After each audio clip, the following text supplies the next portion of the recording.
سلام كمي تمسيو فنوير تيفا بمكتات ركوب زغوركم تعزبتنا ساعة خلال اللوم سنبت عصرت وحدة حساس تدالو زينا من سنادو نفلو مالونا كصاب فتصامه مسانا كتصنحو بخبر زعد من مكتالكم زعد من ميكايل حرقو فلما كن بكنت وتاتو افلم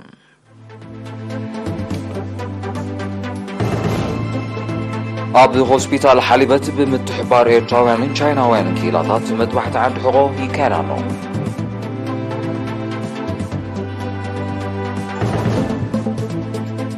ኣብ ኑዞባ ምና ሓይሊ ዝነጥፉ 4 ነህቢ ምህርቶም ምስሳና በርቲዖም ክሰርሑ መዘኻኸሪ ቀሪቡ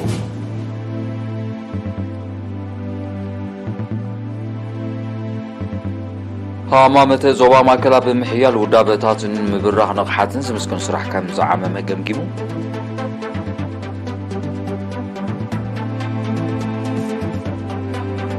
ኣብ ዜናታት ወፃኢ ጃፓን ምስ ቻይና ንጸንሐ ዲፕሎማስያዊ ዝምድና ኣብ ሓደጋ ዘእቱ ንጥፈታት ዘካየድ ከም ዘላ ተገሊጹ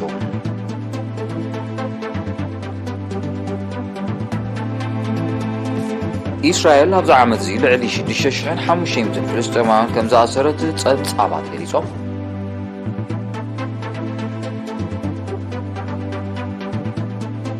ቻይና ካብ ሩስያ እትገብሮ እታው ባህርያዊ ጋዝ ብዕጽፍታት ከም ዝዛይድ ዝተገልጸ መስመር ስርሑ ጀሚሩ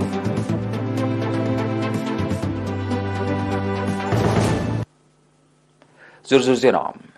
ኣብ ሆስፒታል ሓሊበት ብምትሕባር ኤርትራውያንን ቻይናውያን ኪላታት ንፈለማዋን መጥባሕቲ ዓንዲ ሕቆ ይካየድ ኣሎ ሜዲካል ዳይሬክተር ናይቲ ሆስፒታል ዶክተር ሉል ባንተ ይርጋን የሪና ብዝሃቦ ሓበሬታ እቶም ኣብ ጥዕማም ዝሳተፉ ዘለው ቻይናውያን ኪላታት ኣብ ዝሓለፈ ዓመታት ኣብ ሆስፒታላት ኦሮታን ሓሊበትን ዝተፈላለዩ ኣገልግሎታት ክህቡ ጸንሑ ምዃኖም ጠቂሱ ፍልይ ዝበለ ናይ ዓንዲ ሕቆ መጥባሕቲ ከካይዱ ሕጂ ናይ መጀመርያ ከም ዝኾነ ገሊጹ መጥባሕቲ ዓንዲ ሕቆ ፍሉይ ክእለት ዝሓትት ኣዝዩ ከቢድ ስለ ዝኾነ ዜጋታት ኣብ ወጻኢ ክሕከሙ ክግደዱ ምጽንሖም ዝጠቐሰ ዶክተር ሉል ሕጂ ግን ኣብ ውሽጢ ሃገር ክካየድ ብምጅማሩ መስተርሆ ዝፈጥር ምዃኑ ኣብርዩ ኪላ መጥባሕቲ ዓጽምን ጅማውትን ዶክተር ሰሎሞን ጸጋይ ቦገኑ ናገዳስነት መጥባሕቲ ብምጥቃስ እቶም ቻይናውያን ሓካይም ጎንጎን እቲ ሕክምናዊ ሓገዝ ፍልጠቶም ናብ ኤርትራውያን ኣብ ምትሕላፍ ይነጥፉ ከም ዘለዉ ሓቢሩ ካብ ክፍሊ መጥባሕቲ ዓጽምን ጅማውትን ዶክተር ምሕረት ኣብ የማኑ ድማ እቲ ተጀሚሩ ዘሎ መደብ ዜጋታት ኣብ ውሽጢ ዓዶም ብኣዝዩ ውሑድ ወጻኢታት መጥባሕቲ ክገብሩ ዘኽእል ምዃኑ ብምጥቃስ ኣብ መጻኢ ብዝሰፍሐ ከም ዝካየድ ጽኑዕ እምነቱ ገሊጹ ኣብቲ ሕክምናዊ መጥባሕቲ ዝሳተፉ ዘለዉ ቻይናውያን ኪላታት ብወገኖም ድሮ ን5 ኤርትራውያን ዕዉት ናይ ዓንዲ ሕቆ መጥባሕቲ ከም ዘካየዱ ብምሕባር ክቕጽልዎ ምዃኖም ኣረጋጊጾም መጥባሕቲ ካብ ዝተገብረሎም ካፒተን ተስፋ ማርያም ኣብርሃ ኣብ ውሽጢ ሃገርካ ከምዚ ዝበለ ዝተሓላለኸ መጥባሕቲ ዓንዲ ሕቆ ክትገብር ምኻል ዓብዪ ዕድል ከም ዝኾነ ብምግላጽ ናይ ሕቆ ጸገማት ዘለዎም ዜጋታት ናብ ትካል ጥዕና ብምኻድ ግቡእ ረድኤት ክረኽቡ መኺሩ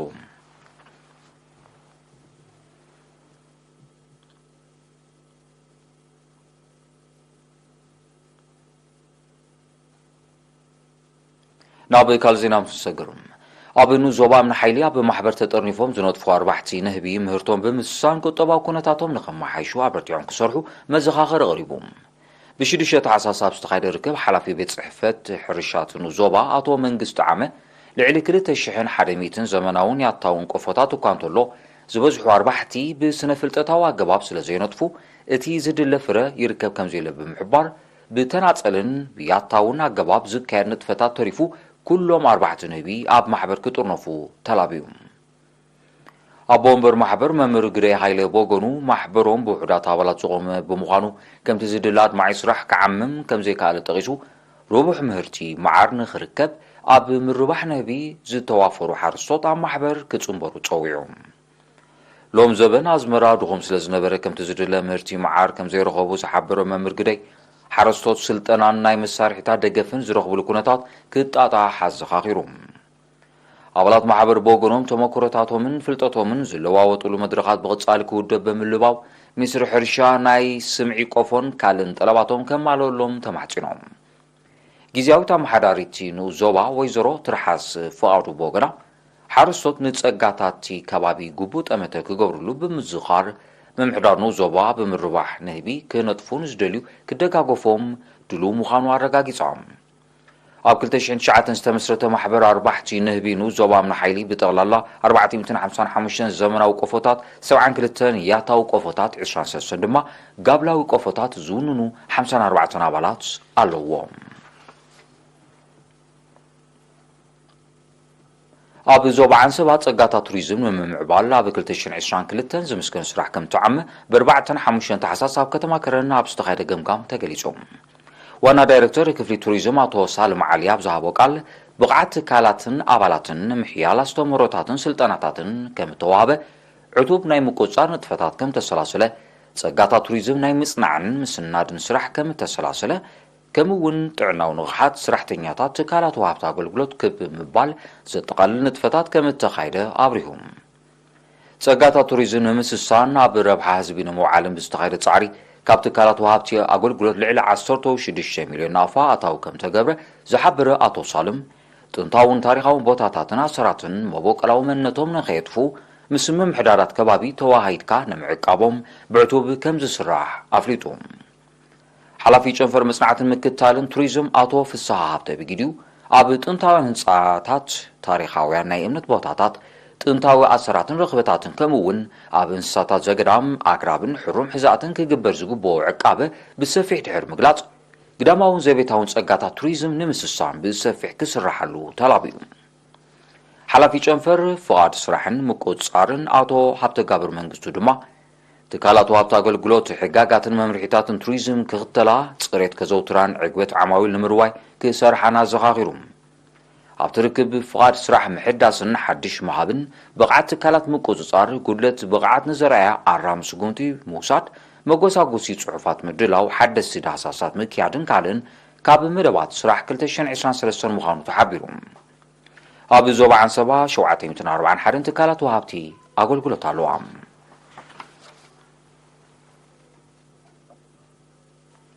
ጨንፈር ሃማመተ ዞባ ማእከል ኣብ ምሕያል ውዳበታትን ምብራኽ ንቕሓትን ዝምስገን ስራሕ ከም ዝዓመመ ብ9 ታሕሳስ ኣብ ዝገብሮ ገምጋም ገሊጾም።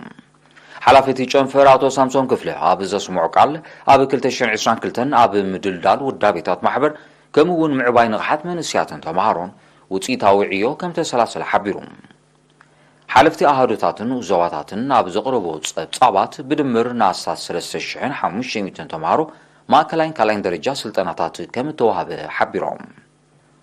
ብዘይካዚ ኣብ ኣገዳስነት ትምህርቲ ስነ ኣእምራዊ ኩናት ክብሪ ናጽነት ተራን ኣገዳስነትን ውዳበ ብመንጽር መደባት ማሕበር ኣብ ዝብሉን ካልኦት ዛዕባታት ኣብ ኩለን ናይ ማእከላይን ካልኣይን ደረጃ ቤተ ትምህርቲ ሰሚናራት ከም ተኻይደን ወፍራታት ምዕቃብ ማይን ሓምድን ከም ተሰላሰለን ኣብሪሆም። ንሳቶም ኣስዒቦም ንዝተለለዩ 252 ጽጉማት መንእስያትን ነፍሶም ክኢሎም ህይወቶም ዝመርሕሉ ባይታ ንምጥጣሕ ሞያዊ ስልጠናታት ከም ተዋህበ ቀጻልነት ዝነጥፍሉ ሞያ ንምውሓዝ ድማ ናይ ንኡስ ልቓሕ መደባት ከም ተኣታተወ ኣነጺሮም። ኣብ ቤት ጽሕፈት ግደፍ ዞባ ማእከል ሓላፊ ፖለቲካዊ ጉዳያት ኣቶ ኢዮብ ኣርኣያ ኣብ ዝሃቦ መዛዘም ቃል ዘለናይ መድረኽ ኣብ ግምት ብምእታው ማሕበር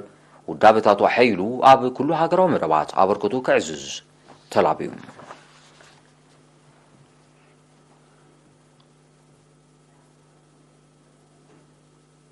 ኣብ ዞባ ፍዓበት ሎም ዓመት ካብ ወርሒ ነሓሰ ክሳብ ወርሒ ሕዳር ሰፊሕን ውፅኢታውን ወፈራታት ልምዓት ከም ተሰላሰለ ተገሊጹ። ኣብቲ ኣብ ኩለን ምምሕዳራት ከባቢ ን4 ኣዋርሕ ብዕዙዝ ተሳትፎ ዝተኻየደ ወፈራታት ብቐንዱ ኣብ ምዕቃብ ማይን ሓመድን ምጽጋን ናይ ሓመድ ጽርግያታትን ምእለይ ውሕጅን ከምውን ኣብ ምግራብ ዘተኮረ ምንባሩ ሓላፊ ቤት ጽሕፈት ሕርሻ ኣብቲ ንኡስ ዞባ ኣቶ ሓጎስ ገብረትንሳኤ ሓቢሩ። በቲ መደብ 257,670 ሜትሮ ዛላ ብእምኒ 7,605 ሜትሮ ዛላ ብሓመድ 38,133 ሜትሮ ከጽሪ ከምውን 36,120 ሜትሮ መእለይ ውሕጅ ክስራሕ እንከሎ 21,690 ሜትሮ ኪዩብ ማይ ዝሕዛ ራያታት ከም ተሃንጻን 30 ኪሎ ሜትር ናይ ሓመድ ጽርግያታት ከም ተጸገነን ብተወሳኺ ኣብሪሁም። ብዘይካዚ 1,830 ሜትሮ ዓግም 645 ሜትሮ ክፋፍ 340 ሜትሮ ዘቢርን መእለይ ውሕጅ ሩባታት ዋዲ ላብካን ሞጋዕን ድማ ከም ተጸገነ ወኪሌሪና ሓቢሩ።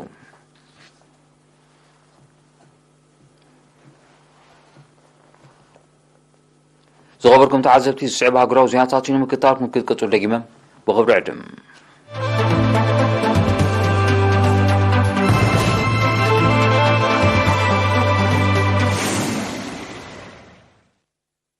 زيناو مسنادوتات تي في ناطل كبرى تعزبتي سلمكتالكم زي مسكن زيناو وصاين جابان مس دسي تايوان زلوا زمدنا تدنفع بمهلاوا مس تشاينا زصنح دبلوماسياو زمدنا بحدقا كاتو كم زغلي يقلصالهم እዚ ዝተሓበረ ጃፓን ትማል 10 ተሓሳስ ናብታ ኣካል ሉላው ግዛኣት ቻይና ዝኾነት ደሴት ላዕላይ ልኡኽ ድሕሪ ምስዳዳ እዩ እቲ ልኡኽ ሃገሩ ምስ ደሴት ታይዋን ኩሉ መድያው ዝምድና ከተዕዝዝ ምዃና ምሕባሩ ዝጠቕሱ ጸብጻባት ቻይና ብትሪ ክትኩንኖ ከም እትኽእል ይሕብሩ እዚ ከምዚ ኢሉ እንከሎ እቲ ልኡኽ ምስ ሰብ መዚ ደሴት ታይዋን ኣብ ዘካየዶ ርክብ ሃገሩ ካብ ቻይናን ሰሜን ኮርያን ክመጽእ ዝኽእል ስግኣት ንምምካት ወታደራዊ ዓቕማ ከተደልድል ምዃና ኣፍሊጡሎም ጃፓን ዓመታዊ ኣሳት 4 ቢልዮን ዶላር ዘለዎ ወታደራዊ ባጀታ ኣብ ዝመጽእ 5 ዓመታት ብዕጽፊ ከተዕብዮ መደብ ከም ዘለዋ ክትሕብር ጸኒሓ እቲ ባጀት ብገምጋም 200 ጃምላ ሃገራዊ እቶ ጃፓን ምዃኑ ሚኒስትሪ ምክልኻል ሃገር ገሊጹ ጃፓን ዘመናውያን ነፈርቲ ውግን ሚሳይላትን ዘጠቓለለ ዝተራቐቐ ጽዋር ክሽምት መደብ ከም ዘለዋ ትሕብር እቲ ወታደራዊ ገስጋስ ከም ቻይናን ዝኣመሰለ ሃገራት ዞባ ኤስያ ከምዚ ኣኽሰነን ዝጠቕሱ ናይ ቀረባት ዓዘብቲ ውድድር መምዕባል ኣጽዋር ከስዕብ ከም ዝኽእል ይምቱ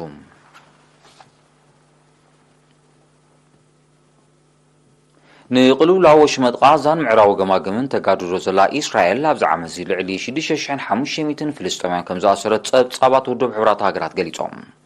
ኣሳት 1000 ካብቶም ዝተቐይዱ ግዳያት ቆልዓ ሰበይቲ ምዃኖም ሕብራት ሃገራት ኣብ ጸብጻቡ ኣስፊሩሎም እስራኤል ኣብ 2022 ወሽመጥ ጋዛን ምዕራባዊ ገማግምን ብዘካየደቶ መጥቃዕታት ህይወት ልዕሊ 210 ፍልስጤማውያን ከም ዝጠፍአን ኣሽሓት ካልኦት ከም ዝቆሰሉን ማዕከናት ዜና ከጋውሓ ምጽናሕን ይዝከር ሕብራት ሃገራት ነቲ ተጻቦታት ካብ ምኹናን ሓሊፉ ኣብ ልዕሊ እስራኤል ስጉምቲ ብዘይምውሳዱ ካብ ሓያሎ ወገናት ተቃውሞ ክገጥሞ ጸኒሕሎም ኣብ ልዕሊ ፍልስጤማውያን ዝወርድ ዘሎ ተጻቦታት እስራኤል ዝጥቀሰ ቃልቦ ማሕበረሰብ ዓለም ከም ዘይረኸበ ክግለጽ ጸኒሑ ቻይናን ሩስያን ከም ኣካልቲ ቁጠባውን ዲፕሎማስያውን ዝንድንደን ንምድንፋዕ ዘካየዶ ዘለዋ ንጥፈታት ካብ ዞባ ሳይቤርያ ናይ ሩስያ ናብ ሻንጋይ ቻይና ዝዝርጋሕ መስመር ብፈሳሲ መልክዕ ዝዳሎ ባህርያዊ ጋዝ ስሩሕ ቦግዒ ከም ዝጀመረ መንግስቲ ቻይና ኣፍሊጡ እዚ መስርሕ ህንፀቱ ኣብ 2019 ዝተጀመረ መስመር ብመስሪቶም እዚ መስርሕ ህንፀቱ ኣብ 2019 ዝተጀመረ መስመር بمسارة يامونغو كوبانياتات ندادن بارياو غازن كليتين هاغرات ن30 ዓመታት ዝተበጽሐ ስምዕ ዝተሃንጸ ኮይኑ ሰደድ ባርያው ጋዝ ሩስያ ናብ ቻይና ዝገብር ናይ ፈለማ መስመር ምዃኑ ተገሊጹ እዚ ኣብ ውሽጢ መሬት ቻይና ጥራይ ን5111 ኪሎ ሜትር ዝዝርጋሕ መስመር ዕለታዊ ልዕሊ 50 ሚልዮን ተርቢዒት ሜትር ባርያው ጋዝ ሩስያ ከም ዘመሓላልፍ እዩ ዝሕበር ዘሎ እቲ መስመር ንትሽዓተ ኣውራጃታት ቻይና ሰንጢዮ ናብ ሻንጋይ ዝበጽሕ ብምዃኑ ኣብ ምርጋጽ ቀረብ ጸዓት ሰፊሕ ክፋል ቻይና ልዑል ኣበርክቶ ከም ዝህልዎ ሰመዚ ቻይና ኣፍሊጦም ሩስያ ሃገራት ምዕራብ ኣብ ልዕሊኣ ድሕሪ ዝገብሮ እገዳታት ምስ ካልኦት ሃገራት ዝህልዋ ኩሉ መድያዊ ዝምድናታ ንምድንፋዕ ክሰርሕ ጸኒሓ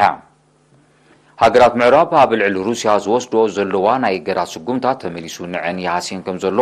ኣብተን ሃገራት ተኸሲቱ ንዘሎ ልዑል ናህሪ ዋጋታት ከም ኣብነት ብምጥቃስ ጸብጻባት ይጠቕሱ ሩስያ ብልዕሊያ ጸኒዑ ዘሎ እገዳ ሃገራት ምዕራብ ከይተላዓለ ዓጽያቶ ንዘላ መስመር ቀረብ ጋዝ ኖርድ ስትሪም 1 ከም ዘይተኸፍቶ ብ5 መስከረም ቦግዒ ምሕባራ ይዝከር ናይ መወዳእታ ዜና ኪላታት ስነ-ኩዕቲ ኣውስትራልያ ቅድሚ 100 ሚልዮን ዓመታት ናይ ዝነበሩ ገዘፍቲ ዓሌታት ለመምቲ ኣሰር ህይወት ከም ዝረኸቡ ኣፍሊጦም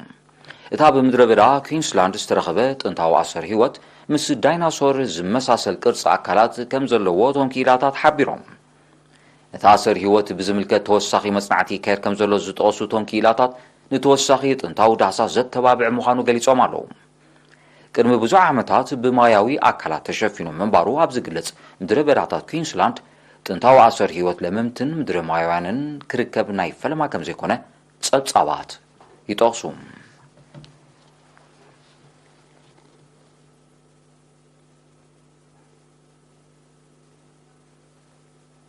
ዜና ንምዛም ማርሳ ዜና ክደግመልኩም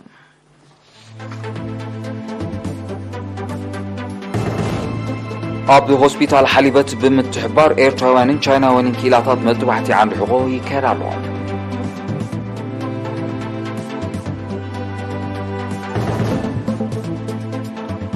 أبنو زوبام نحيلي زنطفو 4 نهبي مهرتهم نمسسان أبرتيعون كسرحو مزخاخر غريبهم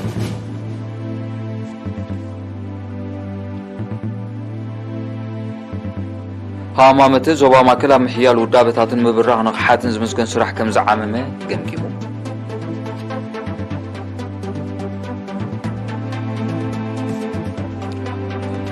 ኣብ ዜናታት ወፃኢ ጃፓን ምስ ቻይና ንፀንሐ ዲፕሎማስያዊ ዝምድና ብሓደጋ ዘእቱ ንጥፈታት ተካይድ ከም ዘላ ተገሊጹ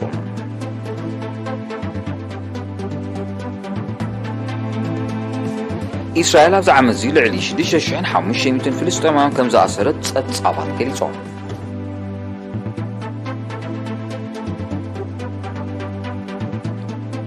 ቻይና ካብ ሩስያ ንትገብሮ እታዊ ባህርያዊ ጋዝ ብዕፅታት ከም ዘዛይድ ዝተገልጸ መስርሕ ስርሑ ጀሚሩ